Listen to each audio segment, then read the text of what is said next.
Hi friends, ఎలా ఉన్నారు? మీరు గనుక కొత్తగా చూస్తున్నారా అయితే ఛానల్ కి సబ్స్క్రైబ్ చేసుకోండి. ఇంకా చాలా మంచి వీడియోలు వస్తాయి. Krishna Mukunda Murari serial April 4 episode. Revathi ముకుందకి పిండ ప్రదానం చేయడం గురించి భవానీతో మాట్లాడుతుంది. ఉన్నప్పుడు తను మనశ్శాంతిగా ఉండలేదు, ఎవరిని ఉండనివ్వలేదు, చేసేద్దామని చెప్తుంది. కార్యక్రమానికి వాళ్ల నాన్న శ్రీనివాస్ ని కూడా రమ్మని పిలవమని చెప్తుంది. ఆయన్ని పిలవడం ఎందుకని మధు, నందిని అంటారు. మనసులో కోరిక నెరవేరకుండా పోయింది అయిన వాళ్ళు ఉంటే శాంతిస్తుందని అంటుంది. ముకుంద ప్లాన్ బెడిసికొడుతుందా? కృష్ణ తాము రాలేమని చెప్తుంది. ముకుంద ప్రాణాలతో ఉన్నప్పుడే శ్రీనివాస్కు ఈ ఇంటికి అంతగా సంబంధం లేదని, తన జోలికి ఎవరు వెళ్ళొద్దని భవానీ అంటుంది. ఒక్కోసారి గతం గుర్తుకు వస్తే చాలా బాధగా ఉంటుంది. ముకుందకు సంబంధించిన విషయాలకు ఎంత దూరంగా ఉంటే అంత మంచిదని కృష్ణ బాధగా చెప్తుంది. ఆ మాటలు విని ఆదర్శ్ సీరియస్ గా తిట్టేసి వెళ్లిపోతాడు. ఆదర్శ్ కూడా రానని చెప్పాడని రేవతి అంటుంది. ఇష్టం లేకపోతే వద్దులే, శ్రీనివాస్ వస్తాడుగా, ఆయన పెడతాడులే, లేదంటే పంతులే పెడతాడని భవానీ అంటుంది. ముకుంద అంతరాత్మ అద్దంలో ప్రత్యక్షమవుతుంది. ఛీ, ఏం బతికే నీది, నీ పిండ ప్రదానానికి నువ్వు వెళ్లడం ఏంటి? ఈ చావు ఆలోచన ఎలా వచ్చిందే నీకు? మురారితో కథ మళ్లీ మొదటి నుంచి మొదలు పెడుతున్నావు. ఒకప్పుడు నీ అసలు రూపం ఇష్టపడిన మురారి కృష్ణ వచ్చిన తర్వాత నిన్ను పట్టించుకోవడమే మానేశాడు. ఇప్పుడు ఈ రూపాన్ని ఇష్టపడతాడా? నాకు డౌటే, నీ ప్లాన్ బెడిసికొట్టేలా ఉందని అంటుంది. భవానీ శ్రీనివాస్ పోట్లాట, పిండ ప్రదానం చేసినా పట్టించుకోకు. ఇలాంటి సెంటిమెంట్స్ పక్కన పెట్టేసేయ్. మురారి కోసం చావడం తప్ప దేనికైనా నువ్వు సిద్ధపడాలి.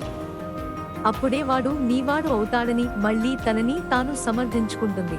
భవానీ ఎందుకు రమ్మనదని శ్రీనివాస్ ఆలోచిస్తూ వాళ్ళు ఉన్న దగ్గరకు చేరుకుంటాడు. ఎందుకు పిలిపించారని అడుగుతాడు. పగలు ప్రతీకారాలు తీర్చుకోవడానికి ఉన్న శ్రద్ధ మిగతా వాటి మీద ఉండదని అంటుంది. మీరు గొడవ పడటానికి పిలిపించారని అర్థమయ్యింది.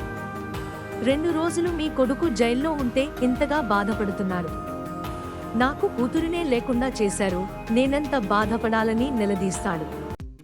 ముకుంద ఫోటోకి దండ వేసి పిండం పెట్టి ఉండటం చూసి శ్రీనివాస్ షాక్ అవుతాడు. వెంటనే ముకుంద వైపు చూస్తాడు. నా కూతురు బతికే ఉంది, ముకుందకు మంచి జరగాలని మా కుటుంబం ఆలోచించింది. కాని అది అర్థం చేసుకోలేక నీ కూతురు దూరం అయిపోయింది.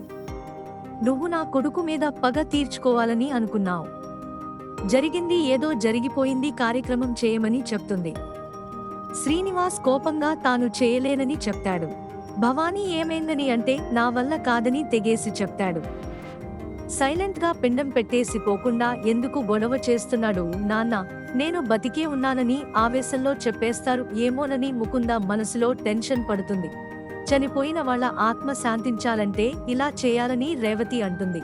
ఆపవమ్మ, ఎవరు చెప్పారు ముకుంద చనిపోయిందని? నా కూతురు చనిపోలేదు, ఇంకా బతికే ఉందని నోరు జారతాడు.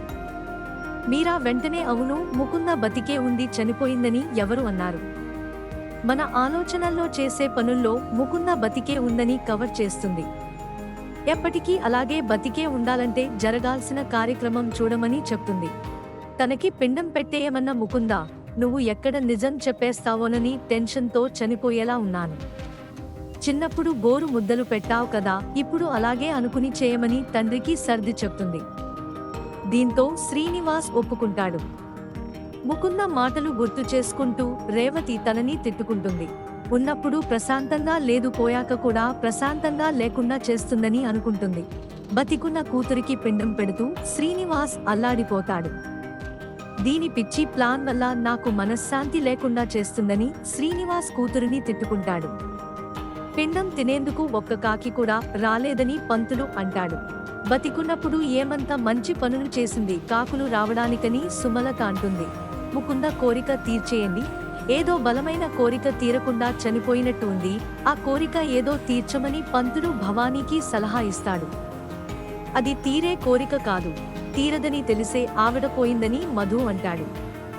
పోలేదు, ఇక్కడే ఉన్న అనుకున్నది సాధించకుండా నేనెక్కడికి పోతానని ముకుంద మనసులో అనుకుంటుంది.